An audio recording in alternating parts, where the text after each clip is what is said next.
Chairman Comer, I got to tell you, man, this thing is just rotten. It's just rotten. I don't know if we have the direct evidence just yet, but man, you sure can put the pieces together and say that ActBlue must be one of the largest money laundering organs this side of the Biden family. Mm-hmm. And that's exactly how we're going to investigate this. The same way we investigated the Bidens. We're starting with the suspicious activity reports. These are the bank violations that if anyone commits a financial crime, the banks will catch it. I come from a banking background, and I can tell you there are extensive security measures in place. The banks have auditors, they have compliance officers, they have bank examiners. They catch suspicious activity. And especially if it's on a large scale and lots of different transactions. So what I tried to do, this was back during last summer, was request the suspicious activity reports from Janet Yellen in the Biden administration, and they would not reply to my request. We knew that ActBlue was getting just a ridiculous amount of money going through. Heck, my opponent that I beat by 50 points raised, several $100,000 on ActBlue, and she had zero chance. If you ranked the races from 1 to 435, that wouldn't rank in the top 400 as having the potential to win. But she was still getting all these mysterious donations. And you had House candidates that 80% of their campaign budget came from anonymous small dollar donors on ActBlue. So we smelled something. Obviously, it came out what Rubio said, that they weren't using the code on the back of the credit card. That allowed for fraud. It just didn't make sense. Like the interviewer, like the woman that was interviewed on that clip that had $180,000 worth of donations. So we requested these violations. They wouldn't give them to us. After the election, then Janet Yellen let a few of my staffers go in there, and they said, yes, there are several hundred suspicious activity reports from various banks. We got to go in and look at 12. And I can tell you they were bad. They were what we suspected. And we've requested to see more. They cut us off. Obviously, they were involved in the transition and all that. Now we've got a new Treasury Secretary. We're supposed to go in there in the next week or so and examine them all. But I can tell you there's enough that we've seen already from media reports and from the few bank violations that we've already looked at, that a lot of our worst theories are going to be confirmed with respect to ActBlue. And that's why so many people are hitting the exits right now at ActBlue. Really? So it's your investigation that is spurring on this panic, because I've seen this organization. I've seen ActBlue operate for decades, and I've never seen anything like this.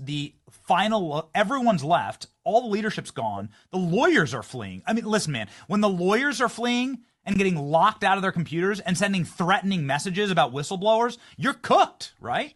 You are. And I'm going to tell you what my theory on this. Please. When you showed that clip of MSNBC saying, within 5 hours, we've raised $27 million. What a movement. You know, that this goes back to the Biden investigation, where the people that were protecting Biden would collude with the mainstream media, and they would send them exactly what to say, exactly what to print. The headlines would come out anytime we were about to do a deposition. And lo and behold, everywhere from the New York Times to MSNBC would have the exact same headline. You know, they just all mysteriously, word for word, the exact same headline saying no evidence, the deposition was a failure, even before we would swear the witness in. And they got together to collude with the media saying, oh my gosh, look at every Democrat in the United States is sitting at home right now on their computer making numerous $100 donations to Kamala Harris, and all the Democrats running in the purple seats all across the United States and in the Senate races that are competitive. And when you know the media all comes out of the gate at the same time, you know, saying the exact same thing, then that's collusion. And that's whoever's behind the curtain, whoever was calling the shots at the White House, whoever was colluding with the media to disinform their viewers, about whether it be ActBlue or the Biden's finances. That's where the money's going to come from. And I think we know some familiar names that are probably going to be at the root of this when it's all said and done. So what you're alleging here, Mr. Chairman, is that this is the largest money laundering scam in the history of American politics. Well, it could be, but I will tell you, it doesn't make sense. And if ActBlue, we've been requesting information from ActBlue for months now. If they were innocent, they would be going on TV trashing me. They would be calling me a conspiracy theorist, just like they did in the Biden investigation. But they're not saying anything, and they're leaving, and their lawyers are leaving. Now, when the lawyers leave, that's a pretty good sign that something bad's going on there. So we don't need to speculate. We have the receipts, and I'd just like to read through just a single one of them, if you wouldn't mind, Mr. Chairman.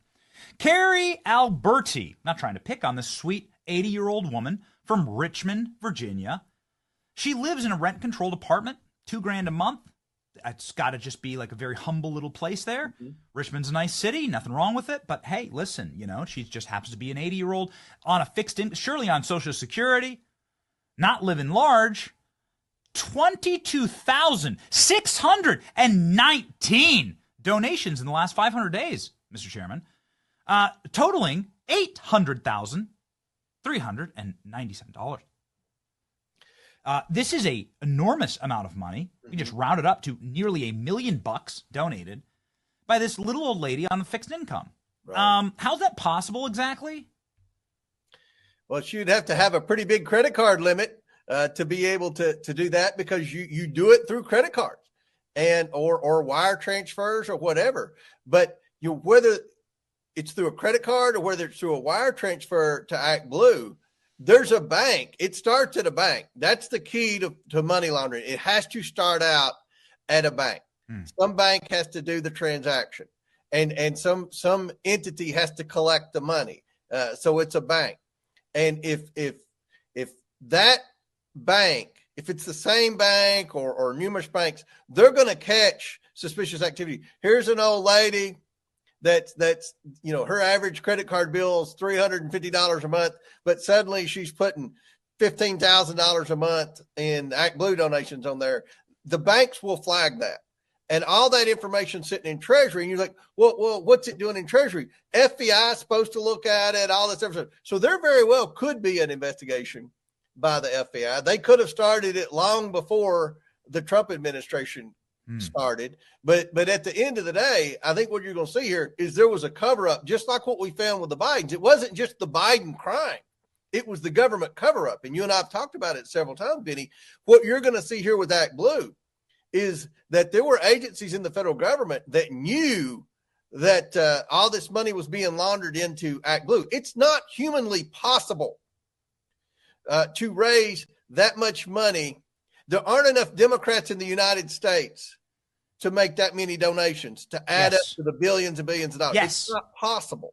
Yes. So that right there is a red flag. And I think the sheer number of bank violations that have been submitted to Treasury is another red flag. Even though in polling shows this consistently over decades, that the left is not a generous clan. That they are not generous people by nature. They like to fancy themselves as bleeding heart, but they actually aren't. When it comes to reaching in your pocketbook and donating to causes, conservatives are twice as likely to donate, maybe because they're twice as likely to have the extra capital around to donate because they're more successful and talented. But who knows? The point is that they just don't donate. This does not follow donation patterns. And so to sort of hook into your last point, what you're alleging here, Mr. Chairman, is that the corporate media creates a fake story that gives the cover, the illusion, the magic trick to say that Democrats are so Twitter-pated over Kamala Harris that they're just forking over billions.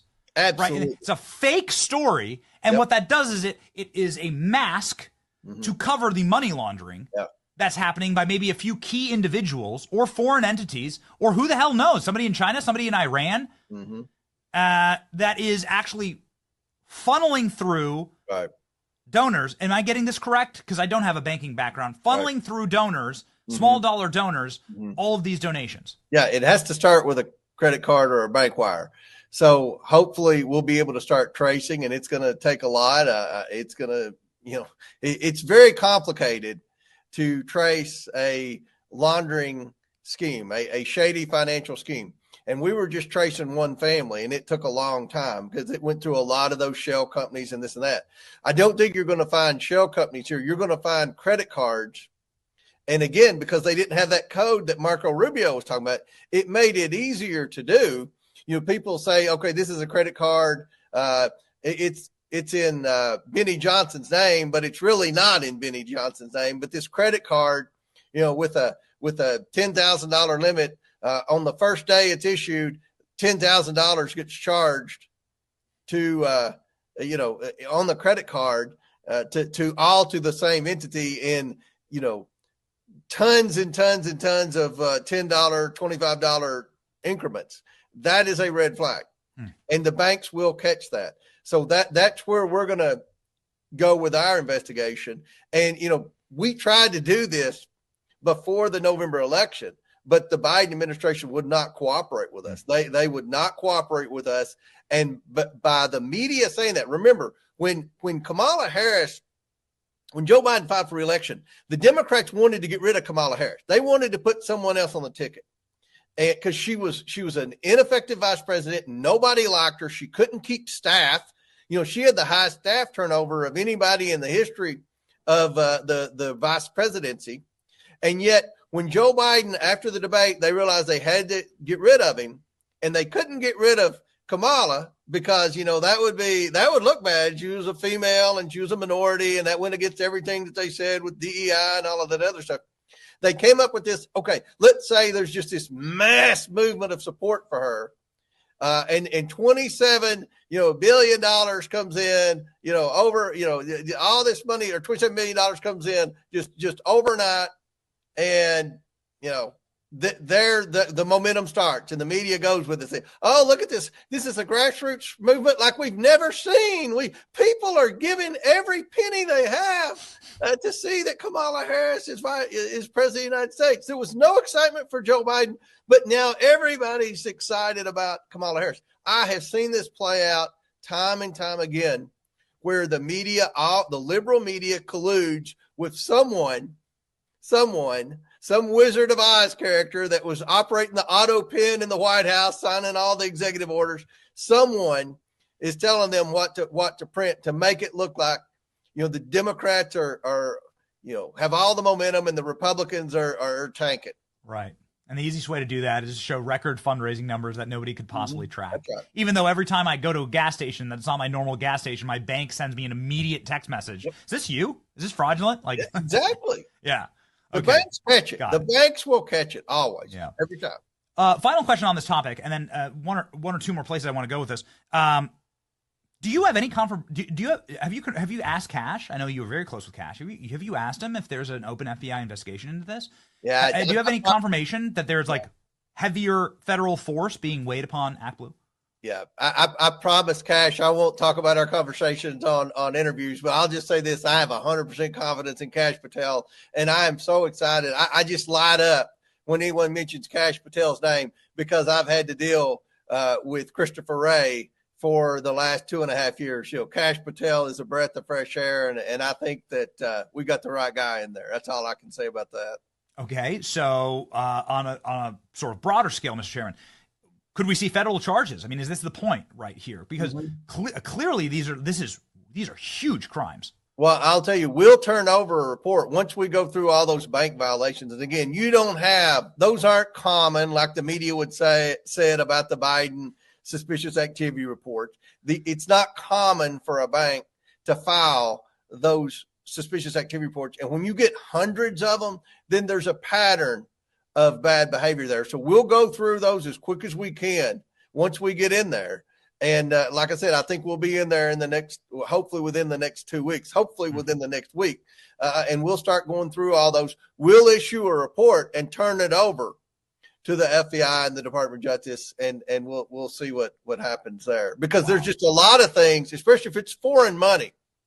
I can't, my subpoenas don't work overseas. If they did, we would have gone a lot further in the Biden investigation. You've got to have the FBI and the CIA and the Department of Justice on board to crack the code of a lot of what's going on with the Clinton Foundation, with the Bidens, with ActBlue. You know, I really believe you're going to find offshore accounts and things like that no congressional committee, once you get offshore, you don't have any juice. But those federal agencies do. And unfortunately, you know, during the last 2 years, we've had the Merrick Garland Department of Justice. Now we've got the Pam Bondi Department of Justice in the Trump administration, and a guy like Kash Patel and a guy like John Radcliffe at CIA. So hopefully we can get some answers here. And if we do this totally takes down the Democrat parties we know it. Not only are they, you know, lost in the wilderness, they have no issues or platforms other than they hate Donald Trump. If it is proven that they were cheating with these donations from bad people in bad countries like the Biden family money, then I think a lot of people are gonna walk away from the Democrat Party, because there are good Democrats in America that do believe in what the Democrat Party used to stand for. But I think this will be the final straw. You're cooked. You don't have any party anymore. That's right. You don't have a functional Democrat. They'll have to rebuild. It'll be like a Hiroshima moment. They'll have to just rebuild from the ashes. Yep. If ActBlue goes down and if people go to prison, if there are frog marches for like hundreds of ActBlue executives and accountants and people that knew about this, it's gone. You know, the data and the value of that, it's gone. I mean, it's the value of that data and ActBlue alone. You get rid of that, the Democrat